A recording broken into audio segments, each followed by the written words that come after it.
remembrance and bowed their heads in homage for those that have made the supreme sacrifice, as we will this morning.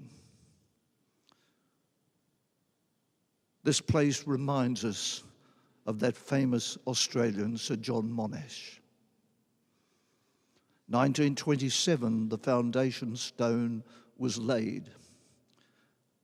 1934, the shrine was opened. And on Remembrance Day this year, we will celebrate the 90th year of this shrine. We here at the shrine acknowledge the traditional owners of the land on which we celebrate the sacrifice of Australians. We honour the Bunurong people of the Kulin Nation, and we honour their elders, past and present. Your Master of Ceremonies this morning and my dear friend, Stephen. The microphone is yours.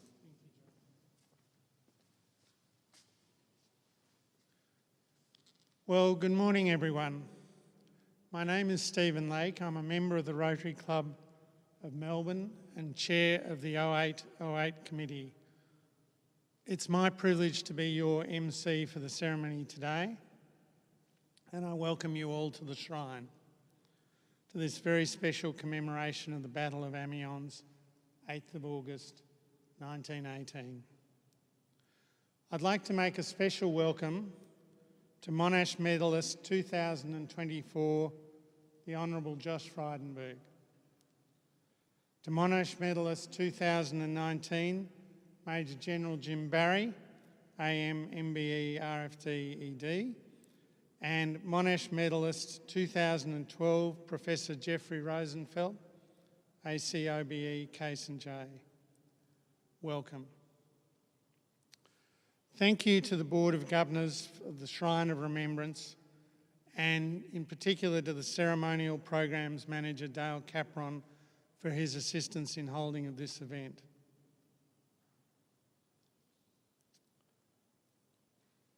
It was on this day in 1918 the Battle of Amiens was fought. It was the first time that all 5 Australian divisions fought together under the Australian commander, then General John Monash, GCMB, KCB-VD. It was preceded by meticulous planning and preparations to enable the coordinated use of the resources available, including aircraft, tanks, artillery, and infantry. After 4 years of war, both the Allies and the Germans were battle-weary and depleted. Late in July, the Allies set a cunning trap, pretending to weaken the front line and sending out false radio communications, whilst quietly sneaking troops and artillery to the front lines at night. At 4:20 a.m, on the 8th of August, they attacked. Now, unlike previous offensives, where the enemies heavily fortified were shelled for many hours prior to the attack, giving them warning of the attack, there was no shelling until the attack commenced. The battleground was shrouded in mist, which assisted the movement and the element of surprise. The Germans were completely unprepared, so much so it is said that many were killed or captured while eating their breakfast.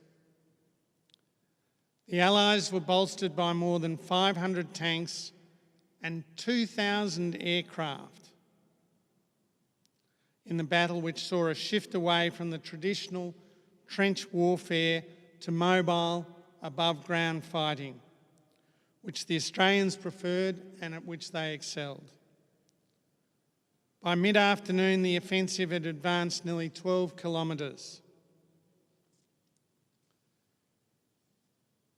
The German forces never recovered. General Erich Ludendorff described it as the black day of the German army in the history of the war. And German commanders were quick to concede that victory on the Western Front was not long possible. It heralded the start of the 100 Days Offensive, and that led to the signing of the armistice on November 11th, 1918. Now I would invite some of the organisations present to lay wreaths as a commemoration.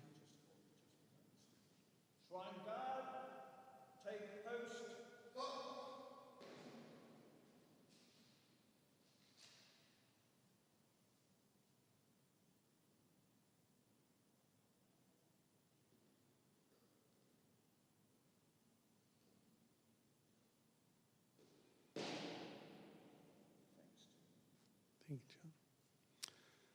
Firstly, I would call upon Peter Davis from the Rotary Club of Melbourne to lay a wreath on their behalf.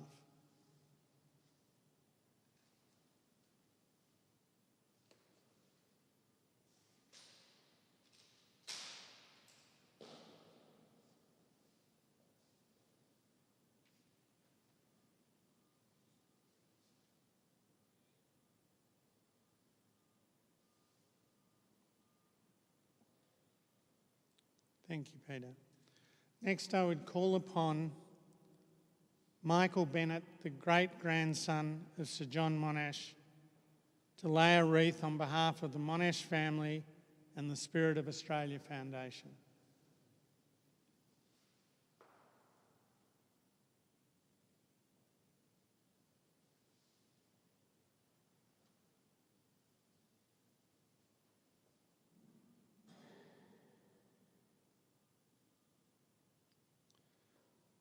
Next, I would call upon Catherine Dix-Cork on behalf of the General Sir John Monash Foundation.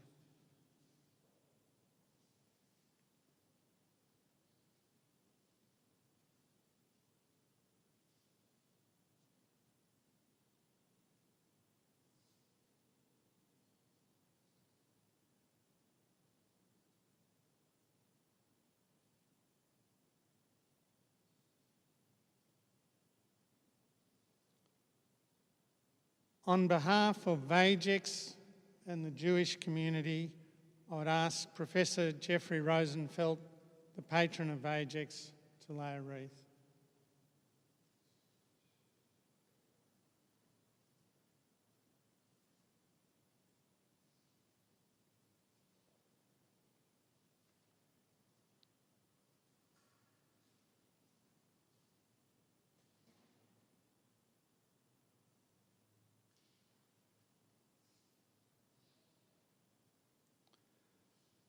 I'd call upon Jerry Andrews on behalf of Engineers Australia Victorian Division to lay a wreath.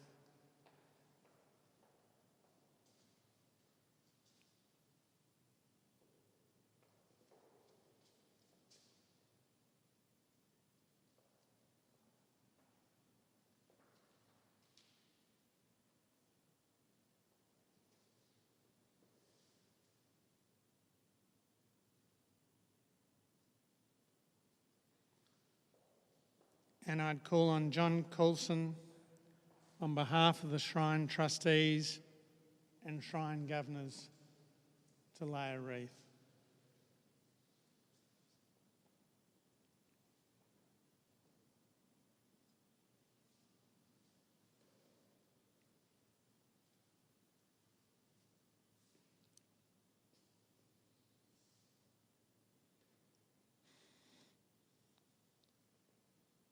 Thank you, John. Finally, I would call upon Dr. Robert Webster from the Returned Services League to lay a wreath.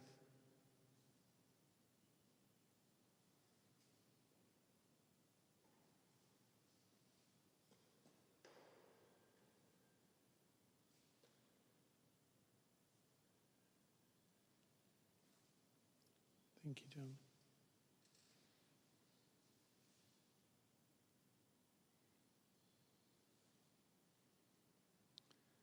And now I would call on Michael Bennett to read the ode. Ladies and gentlemen, would you please be upstanding?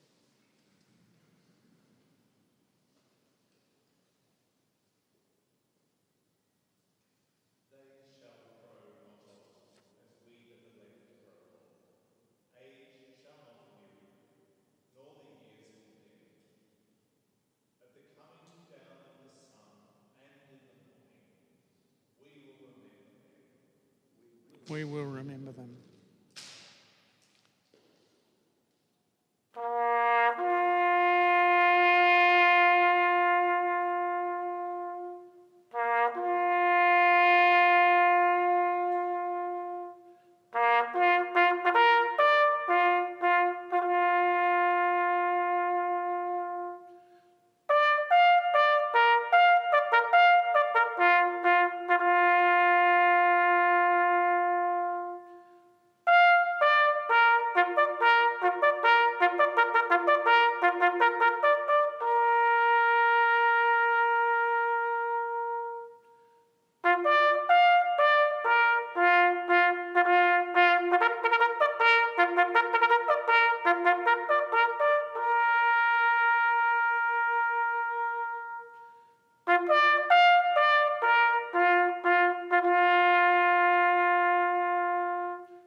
Lest we forget.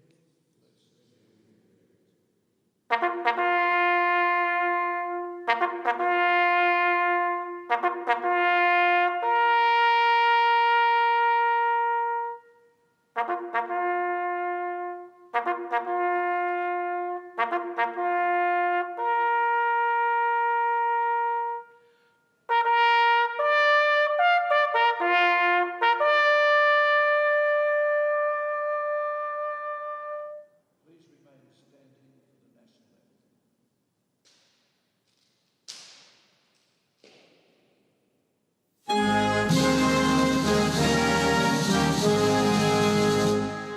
Australians, oh, let us rejoice, for we are one and free. We've golden soil and wealth for toil. Our home is girt by sea. Our land abounds in nature's gifts, all beauty rich and rare. In history's page, let every stage advance Australia fair. In joyful strains that let us sing, advance Australia fair.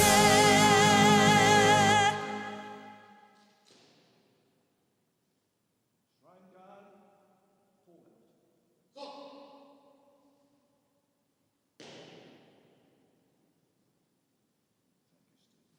Thank you, John.